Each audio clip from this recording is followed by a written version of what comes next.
اور آپ نے ابھی انتہائی پرمغز، بصیرت افروز، درد مندانہ خطاب سنا ہے۔ میں سمجھتا ہوں کہ یہ خطاب ہم سب کے لیے کافی ہے، اور انہی باتوں کو اپنے پلو باندھ کر لے جانے کے لیے ضروری ہے۔ لیکن منتظمین کی طرف سے حکم ہے کہ چند منٹ میں بھی آپ کے سامنے کچھ باتیں رکھوں۔ آج کا یہ اجلاس دستار بندی کے عنوان سے ہے۔ 300 سے زائد حفاظ کی آج دستار بندی ہو رہی ہے۔ یہ یقیناً اس ادارے کی نیک نامی کی بات ہے، اس ادارے کی بہتر کارکردگی کی علامت ہے کہ 300 سے زائد طلبہ کی آج یہاں پر دستار بندی ہو رہی ہے۔ یہ ادارہ آپ کو اپنا نتیجہ پیش کرنے کے لیے جا رہا ہے۔ آپ اس ادارے کا جو تعاون کرتے رہتے ہیں، آج یہ ادارہ اپنی کارکردگی آپ کے سامنے رکھ رہا ہے کہ آپ نے اب تک جو ادارے کو اپنا تعاون دیا ہے، جانی اور مالی تعاون دیا ہے، آپ کے اس تعاون سے ہم نے 350 حفاظ کو تیار کیا ہے۔ یہ کوئی معمولی بات نہیں ہے۔ قرآن کریم 300 سے زائد بچوں کے سینوں میں محفوظ ہو جائیں، اور 300 سے زائد بچوں کے ساتھ قرآن کریم کا یہ رشتہ محفوظ ہو جائے، یہ کوئی معمولی بات نہیں ہے۔ قرآن کریم ایک مومن کی روح ہے، اور جس طرح ایک انسان جسمانی روح کے اندر روح کے بغیر زندہ نہیں رہ سکتا ہے، ایک ایمان والا قرآن کریم کے روح کے بغیر زندہ نہیں رہ سکتا ہے۔ ہر مسلمان کے لیے قرآن کریم کا پڑھنا اسی طرح ضروری ہے جس طرح آپ کے لیے کھانا ضروری ہے، آپ کے لیے پینا ضروری ہے۔ اللہ رب العزت کو یہ معلوم تھا کہ ہمارے بندے قرآن کریم کے پڑھنے میں، قرآن کریم کے سمجھنے میں کوتاہی کریں گے۔ اللہ رب العزت نے اس کا انتظام کیا کہ نمازوں کو آپ کے اوپر فرض قرار دیا، اور یہ کہا کہ آپ مسجد کے اندر امام صاحب کے پیچھے نماز پڑھنے کے لیے چلے جائیے۔ امام صاحب قرآن پڑھیں گے، وہی آپ کی قرات ہو جائے گی۔ امام صاحب کی قرات آپ کی قرات ہو جائے گی۔ اگر آپ روزانہ نہیں جا سکتے ہیں تو جمعہ کے اندر بھی اگر آپ چلے گئے اور جمعہ کے اندر آپ نے امام کے پیچھے نماز پڑھ لی تو امام صاحب کی قرات کی بنیاد پر آپ کی قرات ہو جاتی ہے، گویا کہ آپ کو اپنے روح کی غذا مل جاتی ہے۔ قرآن کریم اس دنیا کے اندر لازوال معجزہ ہے۔ بے شمار معجزات میں قرآن کریم کا ایسا معجزہ آج تک تاریخ انسانی کے اندر پیش نہیں ہوا۔ خود قرآن کریم نے چیلنج کیا کہ ایک آیت جیسی بنا کر کے لے آؤ۔ آج تک قرآن کریم کا ایک حرف بدلا نہیں جا سکا ہے، اور دنیا کی کوئی طاقت بدل نہیں سکتی ہے۔ مامون رشید کے زمانے میں بحث و مباحثہ کی ایک مجلس لگا کرتی تھی۔ اس مجلس میں ایک عیسائی آیا اور بڑی عمدہ تقریر کی۔ مامون نے اس کو اپنے قریب کیا اور پوچھا، تو وہ عیسائی تھا۔ مامون رشید نے کہا، اگر تم اسلام قبول کر لو تو ہم تمہیں بہت کچھ نواز دیں گے۔ وہ شخص اس کے لیے تیار نہیں ہوا، واپس چلا گیا۔ 1 سال کے بعد مامون کے دربار میں پھر آیا اور اسلامی فقہ کے موضوع پر لچھے دار تقریر کرنے لگا۔ مامون رشید نے کہا، تم تو وہی ہو جو 1 سال پہلے آئے تھے اور اس وقت تم نے اسلام قبول کرنے سے انکار کر دیا تھا، آج تم نے اسلام کیسے قبول کر لیا؟ وہ شخص کہا کہ میں بہت اچھا خطاط ہوں، میں بہترین خط جانتا ہوں، میں نے تورات کے 3 نسخے بنائے بہت عمدہ خط کے اندر، اور اس میں ہم نے کچھ تبدیلی کر دی، اور میں اس کو یہودیوں کے کنیسہ میں لے کر کے گیا۔ یہودیوں نے شوق سے وہ کتاب خرید لیا میری۔ پھر میں نے انجیل کے 3 نسخے بنائے عمدہ کتابت کے ساتھ، اور میں اس کو لے کر کے عیسائیوں کے کلیسا میں گیا۔ عیسائیوں نے دیکھ کر کے اس کتاب کو، انجیل کو بڑے عمدہ قیمت میں خرید لیا۔ پھر اس کے بعد میں نے قرآن کریم کے 3 نسخے بنائے، اور اس کے اندر بھی کچھ تبدیلی میں نے کی، اور اس کے بعد میں مسلمانوں کی مسجد میں لے کر کے گیا۔ مسلمانوں کی مسجد میں لے کر کے گیا، مسلمانوں نے پہلے پڑھا اور دیکھا کہ اس میں کچھ تبدیلی ہو گئی ہے، مسلمانوں نے واپس کر دیا۔ میں سمجھ گیا کہ اسلام سچا مذہب ہے، اسلام پکا مذہب ہے، اور ساری کتابوں کے اندر تبدیلی قبول ہو سکتی ہے، قرآن کریم کے اندر تبدیلی قبول نہیں ہو سکتی ہے۔ اور اس بنیاد پر میں نے اسلام قبول کر لیا۔ میرے بھائیوں، سورہ کہف کو آپ لوگوں نے سنا ہے، سورہ کہف کا واقعہ بھی آپ لوگوں کے سامنے ہے۔ حضرت موسیٰ علیہ السلام اور حضرت خضر علیہ السلام ایک جگہ جا رہے تھے، ایک گاؤں میں پہنچے، دونوں حضرات کو بھوک لگی ہوئی تھی۔ ان دونوں حضرات نے گاؤں والے سے کھانے کا مطالبہ کیا، استطعما اہلہا، گاؤں والے سے کہا کہ ہم مہمان ہیں اور ہماری ضیافت کر دو۔ گاؤں والے نے ضیافت نہیں کی۔ دو نبی ہیں، موسیٰ علیہ السلام برگزیدہ پیغمبر ہیں، اولو العزم پیغمبر ہیں، ان کی شخصیت، ان کی روحانیت، ان کی چاہ و جلال کو دیکھ کر کے بھی ان لوگوں نے موسیٰ علیہ السلام کی ضیافت نہیں کی۔ فَأَبَوْا أَن يُزَيِّفُوهُمَا، قرآن کریم نے کہا ان لوگوں نے انکار کر دیا ضیافت کرنے سے۔ آپ صلی اللہ علیہ وسلم کے زمانے میں جب قرآن کریم کی یہ آیت نازل ہوئی، یہ واقعہ انطاکیہ کا تھا۔ انطاکیہ والوں کو بڑی شرم آئی، بڑا عار محسوس کیا کہ قرآن کے اندر ہماری بے عزتی ہو گئی، قرآن کے اندر ہماری ضیافت نہ کرنے کا تذکرہ آ گیا۔ وہ لوگ سونے کی گٹھری لے کر کے آپ صلی اللہ علیہ وسلم کے پاس آئے، سونے کا گٹھر لے کر کے آپ صلی اللہ علیہ وسلم کے پاس آئے۔ آپ کا زمانہ اسرت کا زمانہ، تنگی کا زمانہ، مسجد نبوی گھاس و پھوس کے بنے ہوئے ہیں، ایک بھی مکان پختہ نہیں ہے، سونے کی تھیلی آئی ہوئی ہے۔ انطاکیہ والوں نے کہا ہم آپ سے ایک نقطہ خریدنے کے لیے آئے ہیں، قرآن کریم کے اندر جو با ہے اس پر ایک نقطہ بنا کر کے اس کو تا بنا دیجئے۔ فَأَبَوْا أَن يُزَيِّفُوهُمَا لکھا ہوا ہے، اس کو فَأَتَوْا أَن يُزَيِّفُوهُمَا بنا دیجئے، با کو تا بنا دیجئے، فَأَبَوْا کو بنا دیجئے فَأَتَوْا أَن يُزَيِّفُوهُمَا، کہ یہ لوگ ضیافت کرنے کے لیے آئے، ہماری عزت ہو جائے گی، ہماری شان رہ جائے گی، زندگی بھر کے لیے، ہمیشہ ہمیش کے لیے ہمارے قوم کی بدنامی ہو رہی ہے۔ آپ صلی اللہ علیہ وسلم نے فرمایا قرآن کریم کے اندر ایک نقطے کی تبدیلی کا مطلب اللہ رب العزت کے کلام کا جھوٹا ہونا ہے۔ ایک نقطہ قرآن کا بدلا نہیں جا سکتا ہے۔ آپ صلی اللہ علیہ وسلم نے فرمایا یہ قرآن کریم کا وہ معجزہ ہے۔ اللہ رب العزت نے جن لوگوں کو آج یہ سعادت نصیب کی ہے وہ لوگ خوش نصیب ہیں، اور نہ صرف یہ کہ وہ لوگ خوش نصیب ہیں بلکہ ان کے گھر والے بھی خوش نصیب ہیں۔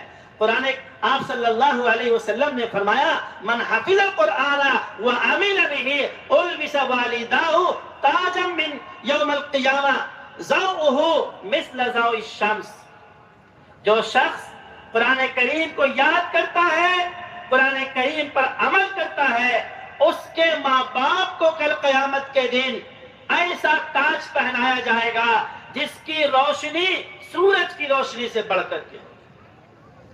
یہ کوئی معمولی بات نہیں ہے، لیکن میرے حفاظ کو یاد رکھنا چاہیے کہ دو باتیں آپ نے کہی ہے، من حفظ القرآن وعمل به، صرف یاد کرنا نہیں ہے بلکہ یاد کرنے کے ساتھ ساتھ قرآن پر عمل بھی کرنا ہے۔ میرے بھائیوں اور دوستوں، آج ملک کے جو حالات ہیں آپ حضرات سے مخفی نہیں ہیں۔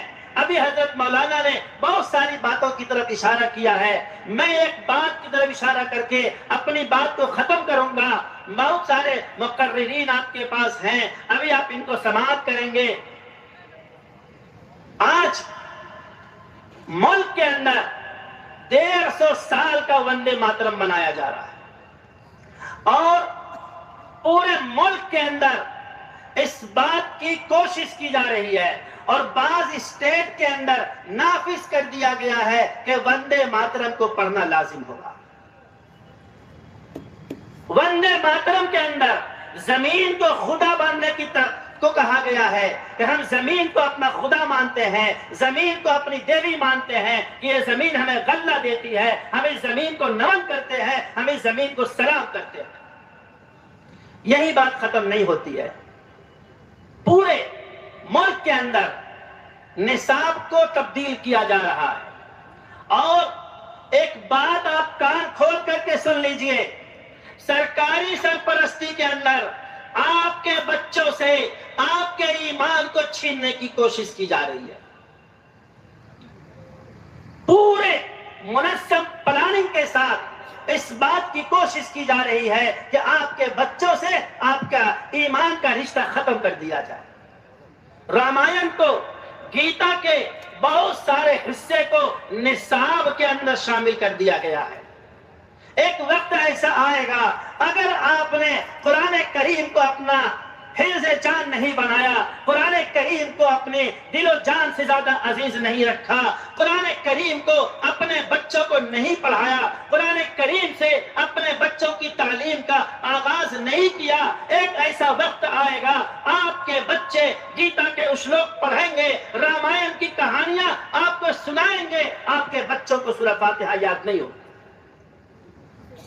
یہ پلاننگ ہے اور اس پلاننگ پر عمل کیا جا رہا ہے، اور اگر یہ پلاننگ کامیاب ہوتی ہے اور آپ اسی طرح غفلت میں رہتے ہیں اور سرکاری اسکولوں کے بھروسے اپنی تعلیم کو جاری رکھتے ہیں اور یہ سمجھتے ہیں کہ اسکول جا کر کے ہمارا بچہ سب کچھ سیکھ جائے گا، تو یہ یقین جانیے آپ کا بچہ ڈاکٹر بنے گا، انجینئر بنے گا، سائنٹسٹ بنے گا، مسلمان نہیں بنے گا۔ آپ کو اس بات کی گارنٹی لینی ہوگی۔ حضرت یعقوب علیہ السلام وفات کے وقت اپنے بیٹوں سے یہ وصیت لیتے ہیں، ماذا تعبدون من بعدی، میرے بچوں یہ بتاؤ میرے بعد تم کس کی عبادت کرو گے؟ ماذا تعبدون من بعدی۔ آج ہر بات کو اس بات کی فکر ہونی چاہیے کہ میرا بچہ میرے بعد ایمان پر باقی رہے گا کہ نہیں رہے گا۔ ہم نے اپنے بچوں کے ایمان کی فکر کی ہے کہ نہیں کی ہے؟ ہم نے اپنے بچوں کو ایمان سکھانے کا انتظام کیا ہے کہ نہیں کیا ہے؟ میں ایک جگہ گیا، میرا انٹرویو تھا، ایک صاحب پروفیسر صاحب کھڑے ہوئے اور کہا کہ جارج برنارد شاہ کا ایک قول ہے کہ اسلام سب سے بیسٹ مذہب ہے لیکن مسلمان سب سے بدترین پیروکار ہیں۔ اسلام سب سے بہترین مذہب ہے لیکن مسلمان سب سے بدترین پیروکار ہیں، اس کی وجہ کیا ہے؟ میں نے کہا ہاں یہ بات صحیح ہے، اور اس کی وجہ یہ ہے کہ اسلام اپنی آفاقیت کے اعتبار سے کوئی بدل نہیں رکھتا ہے، اسلام کا کوئی مقابلہ دنیا کی کوئی طاقت اور دنیا کا کوئی مذہب نہیں کر سکتا ہے، لیکن مسلمان اسلام کو پڑھتے نہیں ہیں، مسلمان اسلام کو جانتے نہیں ہیں۔ ابھی حضرت مولانا تقریر کر رہے تھے طلاق کے اوپر، آج مسلمانوں میں 95% لوگوں کو طلاق کی حقیقت کا پتہ نہیں ہے۔ طلاق کیوں ہے، کب دینی ہے، کتنی دینی ہے، کس طرح دینی ہے، پتہ نہیں ہے۔ شراب پی کر کے آتے ہیں اور ایک ساتھ کہتے ہیں تمہیں تینوں طلاق۔ مسلمان کو اسلام پتہ نہیں ہے، نکاح کر دیا، انہوں نے نکاح کے بارے میں صحیح سے معلومات حاصل نہیں کی ہوگی۔ طلاق کی اگر سچویشن آ جائے، اگر حالات پیدا ہو جائیں، جتنا غور و فکر کیا ہے شادی سے پہلے رشتہ کرنے کے سلسلے میں، اتنا ہی غور و فکر کرنا ہے طلاق دینے کے سلسلے میں۔ اور طلاق اگر دینا آخری آپشن بنتا ہے تو پہلے آپ کو کسی عالم اور مفتی کے پاس جا کر کے یہ پوچھنا چاہیے کہ ہمیں طلاق دینی ہے تو کس طرح دینی ہے، کتنی دینی ہے، کیا لفظ بولنا ہے۔ کوئی نہیں سننے کے لیے تیار ہے، کوئی نہیں معلوم کرنے کے لیے تیار ہے۔ آج مسلمان اس لیے اس حالت کے اندر ہے اور اس کے خود ذمہ دار ہیں کہ مسلمان اسلام کو نہیں پڑھے ہوئے، محمد رسول اللہ صلی اللہ علیہ وسلم کی زندگی کو نہیں پڑھے ہوئے ہیں۔ ہم آپ صلی اللہ علیہ وسلم سے محبت کا دعویٰ کرتے ہیں لیکن اسلام ہماری زندگی میں نہیں ہے، رسول اللہ صلی اللہ علیہ وسلم سے محبت ہماری زندگی میں نہیں ہے، حضور پاک صلی اللہ علیہ وسلم کی حدیثوں سے وہ محبت ہمارے اندر نہیں ہے۔ آج یہ حدیثیں، آج یہ کتابیں، آج یہ قرآن ہم تک پہنچا ہے، علماء نے قربانیاں دی ہیں۔ بقی بن مخلد کے بارے میں لکھا ہے، بس ایک واقعہ بول کر کے میں اپنی بات پوری کرتا ہوں۔ امام احمد بن حنبل رحمۃ اللہ علیہ کے شاگرد ہیں بقی بن مخلد، اندلس سے بغداد کا پیدل سفر کیا، کئی ہزار کلومیٹر کا پیدل سفر کیا علم حاصل کرنے کے لیے، امام احمد بن حنبل سے حدیث کی تعلیم حاصل کرنے کے لیے۔ جب بغداد پہنچے تو معلوم ہوا کہ امام احمد نظر بند کر دیے گئے ہیں، ان سے ملنا اور ان سے بات کرنا جرم ہے، امام محمد کو حدیث بیان کرنے پر پابندی ہے۔ بقی بن مخلد کہتے ہیں میں غم سے نڈھال ہو گیا، میں ہزاروں کلومیٹر سفر کر کے، پیدل سفر کر کے، کئی دن کے سفر کر کے یہاں آیا تھا اور مجھے معلوم ہوا کہ امام محمد سے مل نہیں سکتے ہیں۔